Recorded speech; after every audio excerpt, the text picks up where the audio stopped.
वाढलेलं प्रदूषण, global warming, झाडांची कत्तल, वाटेल तशा बिल्डिंग्स बांधणं, वाढलेलं बांधकाम, एकंदर शहरीकरण, या सगळ्या कारणांमुळे प्रचंड उन्हाळा हा वाढत चाललाय आणि तो असह्य होत चाललाय. मग आपण एसी मध्ये जेव्हा बसतो किंवा फॅन, मस्त फुल फॅन सोडून फॅन खाली बसतो, व्हेंटिलेटेड करतो घर, आणि तिथे आपण विचार करतो की जुन्या काळात लोक काय करत असतील. नाही, जुन्या काळामध्ये लोक खूप सुदैवी होते, लोक समृद्ध होते या बाबतीमध्ये. कारण कल्पना करून बघा, सुरूचं बन आहे, प्रचंड सुरूचं बन आहे, आणि त्या सुरूच्या बनामध्ये समुद्राचा किनारा आहे, थंडगार अशी पूर्ण वाळू आहे ती समुद्राजवळची. कारण त्या सुरूच्या बनाची सगळी दाट सावली त्या जमिनीवर पडलेली आहे आणि तिथे तुम्ही पहुडलेले आहात. विचार करून बघा, बांबूचं बेट आहे, त्या बेटातून मध्येच वाऱ्याची झुळूक प्रचंड त्या सगळ्या पानांना सळसळ होते, आणि अशा ठिकाणी तुम्ही आहात. चिकूच्या बनात आहात, आमराईमध्ये झोपलेले आहात, एखादा पाळणा तुम्ही बांधलाय आमराईमध्ये आणि त्याच्यावर तुम्ही मस्तपैकी दाट ती सावली, सगळं शिंपण झालेलं संध्याकाळचं पाण्याचं, त्यामुळे जमीन थंडगार, आणि अशा ठिकाणी तुम्ही झोपलेले आहात. शेतामध्ये आहात, शेताला आपण संध्याकाळी पाणी दिलेलं आहे, सकाळी त्याला पाणी दिलेलं आहे, अशा ठिकाणी तुम्ही आहात. तर तो जो आनंद आहे, ते जे सुख आहे, ते तुम्हाला त्या बंद एसी मध्ये किंवा प्रचंड 5 वर सोडलेल्या फॅन खाली कधीही मिळू शकत नाही. ती समृद्धी त्याच्याही अगोदर जर गेलात, म्हणजे अगदी जुन्या काळामध्ये गेलात, तर त्यांनी तर इतकी सुंदर घरांची कल्पना, जी कल्पना पण आपण करू शकत नाही अशा घरांची कल्पना केलेली आहे, सांगितलेले वर्णनं आहेत. आयुर्वेदामध्ये सुद्धा धारागृहाचं वर्णन आहे.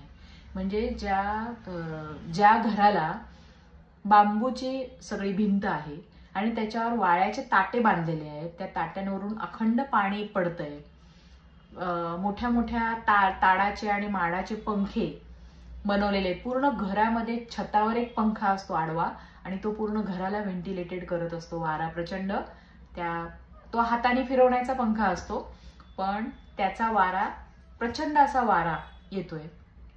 छत हे पांढऱ्या चुन्यानी रंगवलेलं छत आहे, आणि त्या छतावर तुम्ही रात्रीचे जेव्हा झोपायला जाता, तारे पाहात किंवा चंद्रकिरणांचा, नक्षत्रांचा शीतल जे किरण असतात त्या अंगावर घेत तुम्ही पहुडता, तो आनंद. तसंच अशी घरं की ज्या घरांची छत दुर्वांकुराने भरलेली आहेत. म्हणजे त्या ऋग्वेद काळामध्ये, अथर्ववेदामध्ये सुद्धा अशा घरांचं वर्णन आहे की ज्या घरामध्ये छतावर प्रचंड दुर्वा आलेले आहेत. अशी उन्हाळी घरं, मातीची घरं, शेणाने सारवलेली घरं, वाळ्याचे ताटे असणारी घरं. तसंच अजून तर राजमहालांची तर आपण कल्पना पण नाही करू शकत की तिथे तर त्यांनी खाली जो बेड आहे त्या बेडवर कमळपत्र, कमळाची फुलं, मधुमालतीची फुलं, कर्दळीची पानं, केळीची पानं अशी ओली टाकलेली, आणि त्या बेडवर झोपायला सांगितलेलं आहे. कमळांच्या फुलांवर पहुडायला सांगितलेलं आहे. प्रवाळ, स्फटिक, मोती असं प्रचंड सजावट केलेल्या त्याचे ते बेड असतात. म्हणजे त्याची तर त्या समृद्धीची आपण कल्पना पण न केलेलीच बरी. तर आपण फक्त भाग्यशाली एवढे आहोत की एवढा सुंदर इतिहास आपल्याकडे आहे की उन्हाळी दिवस ते लोक कसे घालवत असत, आणि त्यासाठी ते वेगवेगळी धारागृह, म्हणजे फाउंटेन्स सगळीकडून सुटलेले आहेत. अशा प्रकारच्या घरामध्ये चहूबाजूनी पाणी आहे, प्रचंड थंड सावली आहे. अशा सावलीमध्ये ते लोक उन्हाळा व्यतीत करत असत, आणि तो उन्हाळा त्यांना अतिशय सुसह्य असायचा. वनविहार, वनभोजन अशा स्वरूपात, विशेष करून आवळ्याच्या झाडाखाली, चिंचेच्या झाडाखालची दाट सावली, कडुलिंबाच्या झाडाखालची दाट सावली, या सगळ्यांना आपण मुकलेलो आहोत कुठेतरी, आणि ते सगळं आपल्याला स्वप्नवत वाटतंय. तर अधिकाधिक झाडं लावणं हे याच्यावरचं चांगलं सोल्युशन आहे. अगदी घरामध्ये तुम्ही छोटी छोटी सुद्धा, आता मी सुद्धा इथे करून ठेवलंय अशी छोटी, म्हणजे ही आहे स्प्रे बॉटल, पण या स्प्रे बॉटलमध्ये पण तुम्ही छोटी झाडं अशी लावू शकता.